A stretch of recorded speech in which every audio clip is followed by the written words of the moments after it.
It's been a few weeks since we've done a Reddit reply, and I'm really excited for this. We're going to go through kind of what makes Rogue work, some Ironheart stuff, some X Factor stuff. I don't know. It could be a bunch of different things.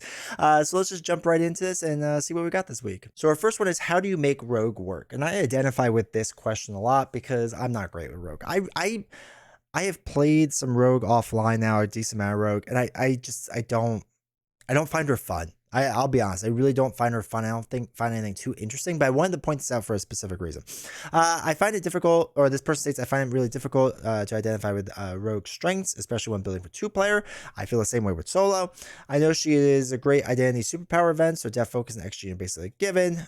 To further support her events, I'd say 3-time mutant education, since that requires flipping, Moira, and all that stuff.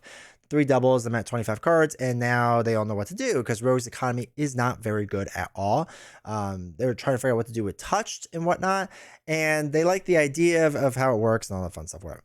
So they had this top person had 3 different deck ideas to go through, and like they're not bad, but to me it kind of shows like why I don't like Rogue. For example, that they kind of, with this deck specifically, it's leading mainly into becoming a Guardian deck, right? They talk about how much they like Guardian stuff, and they're using a lot of Guardian cards so that they could just run a Guardian essentially deck, right? And so you're just making her a Guardian type hero essentially, which okay, like that's fine, I guess.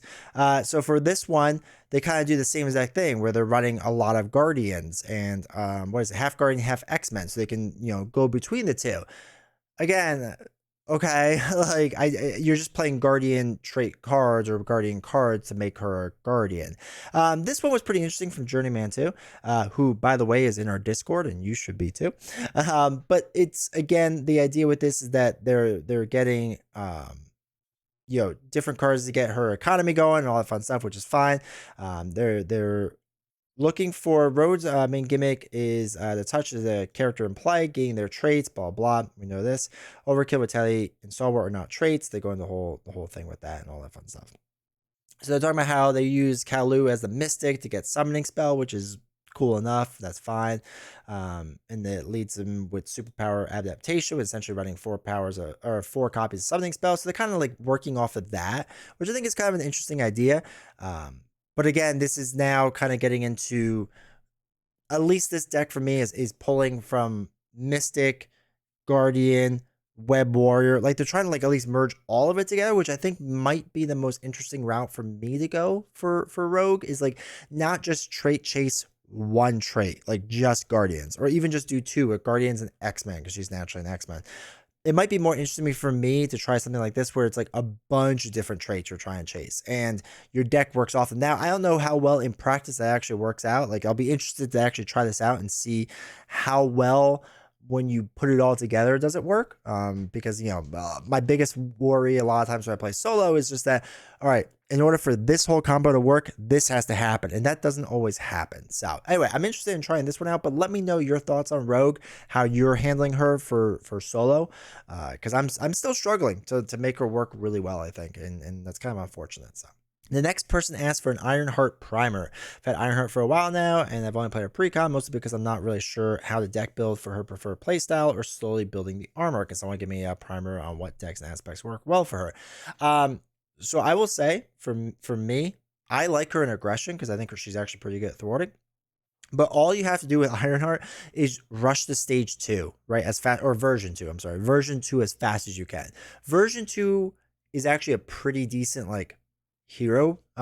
Pretty strong, not over the top strong, but pretty strong. And then once you get out her boots and her gloves, where you just have to exhaust and you do damage or remove threat based off whatever the version number is, you're set. I mean, that's really the entire idea with Ironheart. You can play her Justice and then to try to keep the thwart down if you're struggling with that in the beginning, or play her Aggression when you need to do more attack. Either way really works. So this person states, and I agree a lot with this person on top here, her deck building is probably some of the least impactful for any hero, mostly because 90% of the time you want to be playing her kit cards to help you level up faster, which I agree 100%. Because even when you level up, like at version 3, and you get more progress counters or whatever they're called on her, like they just straight up do damage, and you can just get rid of all the ones that you want to just keep doing damage. Like it's stupid strong. So really, it is true. Like, it's just, for me, it's what do you struggle more on? Do you struggle against the enemy and thwarting? Then play Justice. Do you need more damage because there's too many minions or whatever else out there? Play aggression, right? That's really what it comes down to for me. If you want to do leadership because you just need like a lot of cheap blockers out there because you're taking too much damage, play leadership, right? Or maybe protection. I don't think I've ever really done her in protection, to be honest, but they have a pretty good way of running through this of what you want to do. Once you get version 3, you're basically guaranteed a win, which is 100% true. It's pretty hard to lose at that point. But it takes you about 3. My goal is to hit version 3 in about the 3rd or 4th round, somewhere in there. And if I do that, I'm pretty good. But again, she has 3 thwart, which is huge. Crazy board. You'll be really good. So yeah, they run through some really good stuff. It's really, I think this is really well put together to give you an idea. But I know I've seen some people struggle with Ironheart, and I guess I kind of get it. But I don't think she's that hard. I think too many people focus on deck building, and really with her, it's not really about the deck. It's literally running her cards, and that's it. Hey, really quick, if you like this content but would like to see it live, because it's a lot more fun live, to be completely honest, make sure you subscribe to this channel so you get notifications when I go live on YouTube. Or if you don't like watching live streams on YouTube, you can also go over to kick.com/D20 woodworking and watch me live stream there. Or if you don't want to watch ads, or if you rather do it on Twitch, I'm there as well. Twitch.tv/D20 woodworking. Anyone works. Make sure to come out and hang out with us live. It's a lot of fun Sundays and Tuesday nights. X-Men, X-Force, X-Factor. Looking ahead, the new allies coming out in the next wave. I feel like dividing up X-Men, X-Force, X-Factor is going to take some of the fun out of the few cards and synergies that can be created if they were all X-Men. It's not like the Champion, Guardian, Avengers, Spider-Verse characters that were divided in smaller teams but only had limited keywords, and they kind of go into this. So one glaring issue I see is actually, let me go back here. Many of the mutants coming out have all been a part of the X-Men team at one time or another. It'd be great if we could be brought out a deck with cards like To Me, My X-Men, instead of specifically use certain cards, instead of having to specifically use certain cards for a certain percentage of allies. One glaring issue I see with the new mutants is we have Mirage, Magic, Armor, Rockslide, and Karma as X-Men, Warpath, Wolfsbane, Boom Boom, Richter, and Cypher as X-Force, and Longshot and Warlock as X-Factor. Maybe they will, but it would be great to have cards that will allow them to play on the same team and utilize upgrades and supports that work well with each other. So they kind of go into this a lot, and a lot of people are kind of like all over the place. And some people, like this person states, I do hope the third wave will be more X-Men, X-Force rather than X-Factor. And that's kind of what a lot of people wanted, it seems like. And I don't know what it's going to be. I'm personally guessing X-Factor. And the reason that people are guessing this, for those that are wondering, is Forge came out with Storm. Yeah, Storm came out with Storm, and Forge listed on it an X-Force support. And it was weird for a card to call out X-Force specifically. So a lot of people are like, oh, I wonder if the next wave is going to be X-Force related. Sure enough, it is. Then in next evolution, Caliban, hope I'm pronouncing that correctly, specifically talks about X-Factor allies, and we only have 2 X-Factor allies right now, and there's only Deadpool left in the cycle. So a lot of people are speculating, oh, there's probably gonna be X-Factor the next cycle coming up.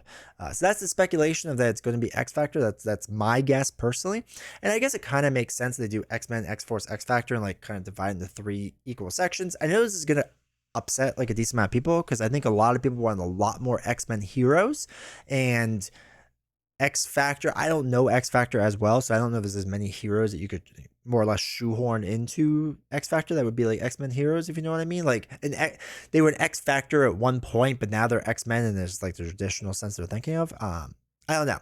So let me know what your thoughts are. Do you think the next wave will be X-Factor, or do you think it's going to be more X-Force, or just straight up X-Men, or like a, kind of like a little bit of each, or just half and half?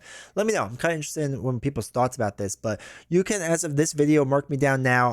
I'm saying X-Factor for the next cycle. All right, so of the X-Force heroes, which are you most excited for? They have Cable, Domino, Psylocke, Angel / Archangel, X-23, or See the Results / Deadpool, because we all know the next one's going to be Deadpool.